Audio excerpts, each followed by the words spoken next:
let's get to the Midwest. Midwest, out of Chicago, the regionals, and Kansas, the number 1, Auburn 2. I call it the lucky bracket because Kansas 1, Auburn 2, Wisconsin and Providence 3-4. They're both top 5 in your boy Ken Palm's luck ratings. Okay, because all they do is win close games. So it comes down to luck. Iowa is the 5. So to me, I got Kansas coming out of this.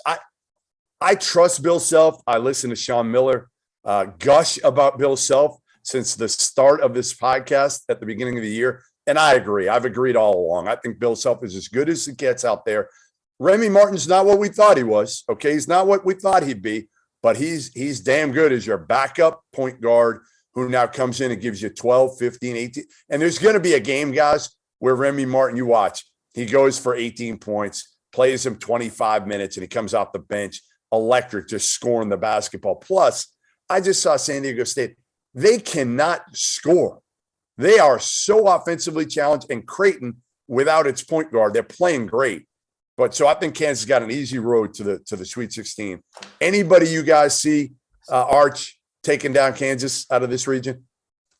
Well, yeah, I mean, Kansas is beatable. It's not like Kansas is overpowering you. They're playing really well. They have a great offense, great coach, obviously. They have a big-time player, and they won not only the toughest conference, pretty much top to bottom with the regular season and the tournament, but they're not the biggest team. They're not the deepest team inside. That should always concern you in the tournament when it comes to fouls and rebounding, the whole deal.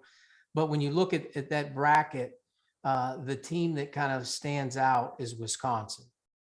That's an odd style of play in the NCAA tournament. I know they're limping in a little bit right now, but if you look at kind of where they're at, Auburn's on the bottom with USC, Miami, Colgate, and Wisconsin. You know, it's a really unique bracket with style of plays. I will tell you this, Providence Friars playing South Dakota State. That is a nightmare first round game. South Dakota State's 30 wins. I think they led America in 3-point shooting this year. It's a tough matchup for Providence. They're going to have to be ready to go. The Iowa-Richmond game, that's not a far-fetched differential in talent there. Richmond is old team at Richmond. They have 5th and 6th year players. Yeah. They're not going to be physical by Iowa, and they also are a very skilled team themselves.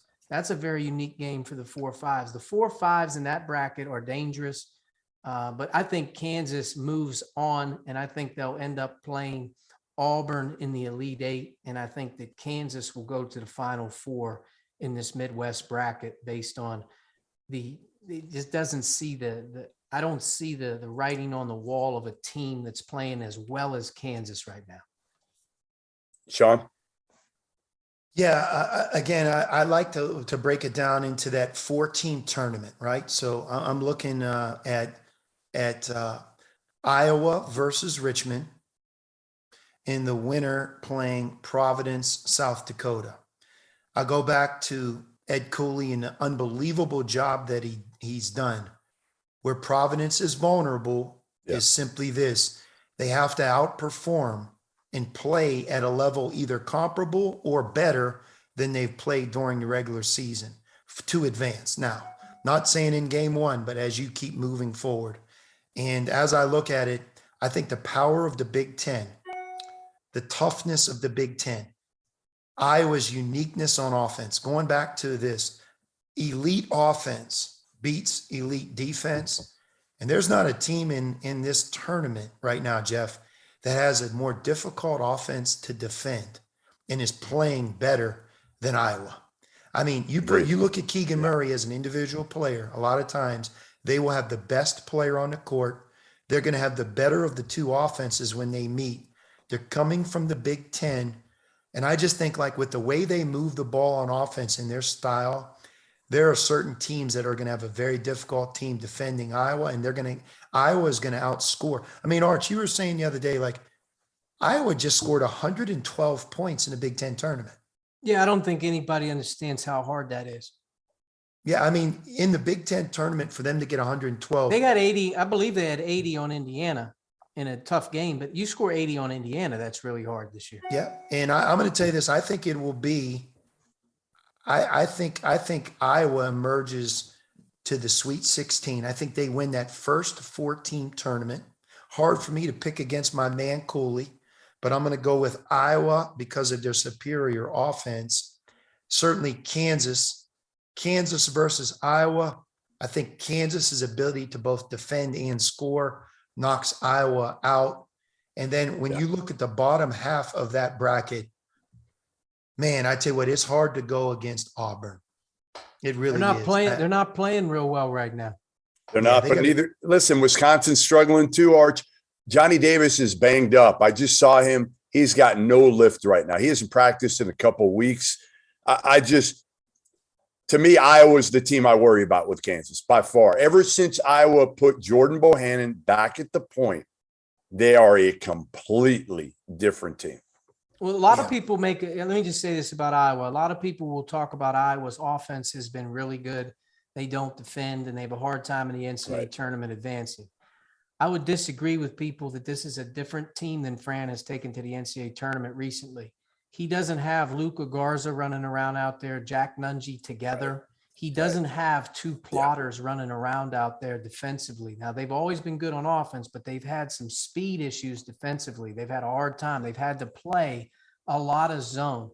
If you're watching them right now, they're playing with Keegan Murray and Chris Murray at the 4 and the 5. That's a problem. You can always deal with small defensively, but it's hard to guard when you have a big running around out there. And it just showed in the Big Ten tournament with who they played. I like Auburn. I like Auburn, Miami, and I think Miami can get to the Sweet 16 with their guard play. I think they. So, what's your upset, Arch? What's your upset of the region? My upset of the region is going to be. I don't really necessarily know if it's. There are a ton of upsets there, but I think that the winner of Iowa State, which I have Iowa State advancing, and I have Iowa State beating Wisconsin in the second round. Sean?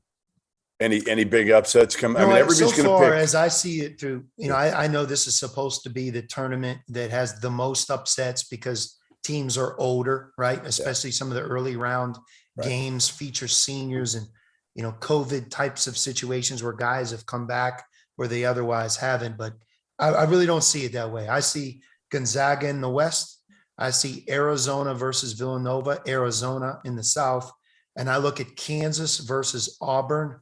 And I'm going to go with Kansas there. I think that Kansas, Archie, you talked about the Big Ten, the best conference. I understand the Big Ten is a tremendous league. I don't necessarily know Big if 12. It's the best. I think it's the deepest. It is the deepest. It's got the most teams. Big 12, though. You look at the games these guys have been playing January and February in their recent tournament, and watching Kansas win the conference tournament in addition to sharing the Big 12 regular season championship. I think they're a true team. I don't know if their individual talent is on par with some of the best teams that Kansas has had, but man, I tell you what, when you look at how they've played, again, a team that's been consistent all the way back when we first saw them in Madison Square Garden in November. Just remember, Providence. Jeff, the bottom of that bracket's going to get blown up. Iowa State, Wisconsin advance. Iowa State moves. I think Miami moves in not only beating USC, but I think they beat Auburn. I think Miami will. Oh, my God. There's no way. Their guard Arch, I tell you what, you owe me. We'll bet a Mexican dinner on that right there. I got Auburn versus Kansas. If it's different, who do you have? I have Miami versus Kansas and Kansas. Oh my God. There's just no way that's going to happen. There's no way.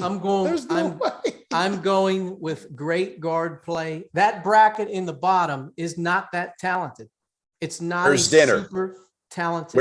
Where's the Mexican dinner, Sean? El Charro, you got it. Agree to it, Arch. Miami. Arch loves it. Notre Dame got treated like a Pac-12 team.